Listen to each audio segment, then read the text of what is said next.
So it seems that Charlie Kirk was unalived, possibly because of his politics.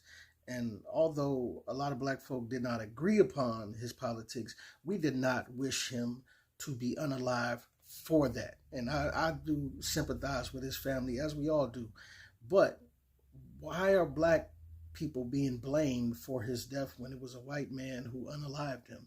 Let's see what Godfrey had to say about this. White men fight back. White men fight back. Here's what I don't understand. Looking at this rally where they're honoring Charles Kirk. White men fight back! White men fight back! White men fight back! I'm trying to understand that. White men fight back against what? Black people didn't have anything to do with this. White men fight back. First of all, what happened to him was horrible, but what does white men fight back mean? I think it was a white man that did this whole thing. So what are you saying, white men fight back? Time to blame black people for what? This shit happened in Utah. There were no black people around. I've been to Utah. Not a lot of black people there, so I don't know where they're getting this chant from. White men fight back. What are you fighting back against yourself? All of a sudden, black people are being blamed for what? Now HBCUs have to close their campuses because of threats. Of what? Threats of what? Why are you f***ing with black people? What did black people have anything to do with this Utah shit? All of a sudden you conjure up black people. It's always black people are in danger. HBCU campuses are closing because they didn't do a thing. That makes no sense to me. We're in danger now because we didn't do nothing. We're always in danger. It's always black people. Black people this, black people that. We're minding our business. And there are actually black people that are mourning Charles Kirk. They're like, this is horrible, this is sad. They feel bad for his family, that he has 2 kids and a wife, and they had to see that. But all of a sudden it's white men fight back. So, listen, this is a classic example of, I don't like you, so I'm going to find a way to make it your fault. I don't care what the evidence says, what the results say, I don't care who they found out that actually did it. The evidence and the facts can be staring you right in the face. And if you don't like someone that much, you'll ignore all of that and blame them anyway. You'd be like, but the evidence, this happens in court. You know what I'm saying? But the evidence says this. The evidence says that this person is not guilty. I don't care. We've already confirmed that he's guilty due to public opinion, just because what we think about him. And this is the mindset we got to get out of. Like, what, white folk, what some of you, a good amount of you, have a very deep-seated hatred for us. But it's really getting old, man. It's hard to understand why as well. It's like, y'all love everything we do. Love everything we do. You want to be a part of all the culture, all the entertainment, the rap, the R&B, the hip hop. You know what I'm saying? You want to be a part of it. You love it. You know what I'm saying? Rock and roll. You forget we started the blues and the rock and roll and all that. It was stolen from us. Made like we didn't create it, you know? Country music. It's a whole lot of stuff that we are the creators of, you know? You made our women feel bad about their features for years. Their big booties and their big lips. Their features told them they was ugly, right? Only to then run to the doctors and get too many lip injections, right? Now y'all looking stupid with these duck lip pictures because you got too many shots in your lips. But now y'all got big booties like the black women. Like, you know, after you done told us we were ugly for it. Right? Y'all appropriate everything we do. We are fun. We are great at everything. Did you see the recent video of Trump talking about all the things that white folk created, invented? We invented everything. Everything he named was from black folk. This is a nation that invented the light bulb, the telegraph, the television, the telephone, the computer chip, the smartphone, the GPS, the integrated circuit, and even the internet. Basically, we invented everything. What is left? We invented everything. But I think this is just another version of what happens when Black people make something. When it comes to rock and roll music, we've invented the ice cream scoop, ice cream, the alarm. We did invent ice cream. Yeah, I found that out like a couple of The years ago. alarm system, macaroni and cheese, Plasma. plasma, Yeah. the hot comb. There's a list of so many inventions and creations by Black people. And we are some of the most loving people that you will ever find on this earth. The most loving race, I would beg to say, because after all these years of experiencing so much racism and so much hate and hurtful things done to us, and it continues over the years, you know, there's different ways that they switch and find ways to incorporate racism in today's world without it being blatant and in front of your face. But they do the blatant in front of your face also. But it's just like, after all that, we still love y'all. We still talk about the jokes about who's invited to the barbecue and this, that, and other. Like, we still open arms, welcome y'all. If y'all are cool people, we understand that your whole race ain't all terrible. That all white folks ain't all terrible. Like, we very much have always understood that. And the ones that we see that are great people and just want to, you know what I'm saying? Just want to kick it and just want to be regular people along with us and love and laugh and live. We embrace them and welcome them on in.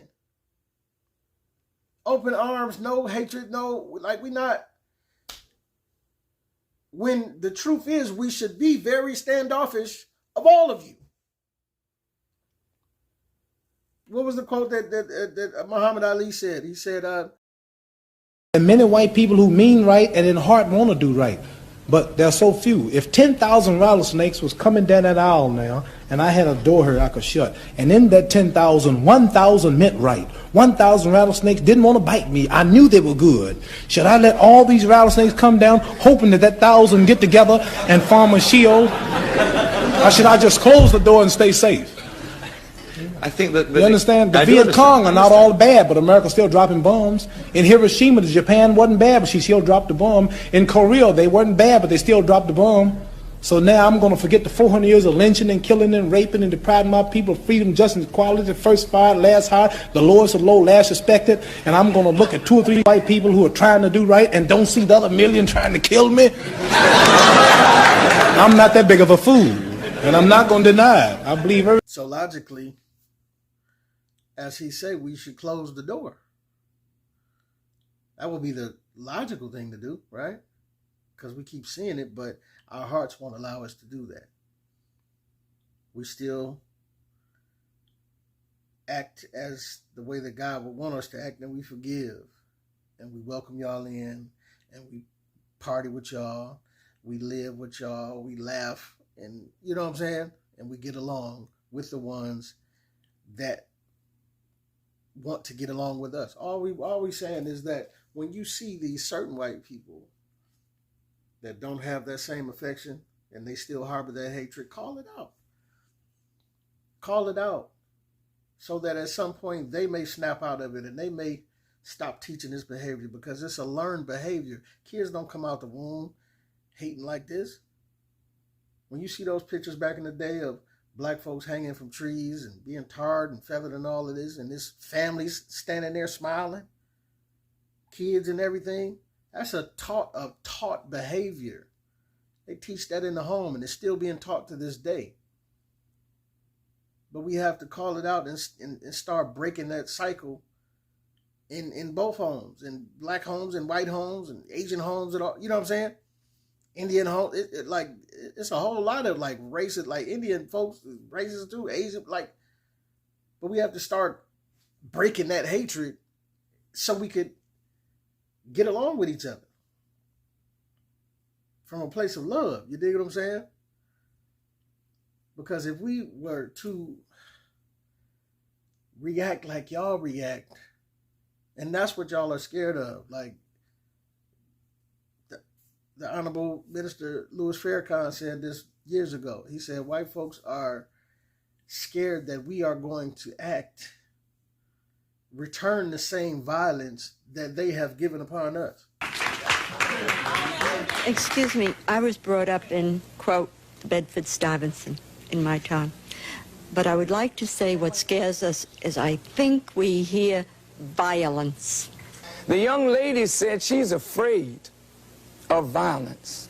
And isn't it sad that we who have been the victims of so much violence, now whites fear violence from us? We do not have a history of killing white people. White people have a history of killing us. See?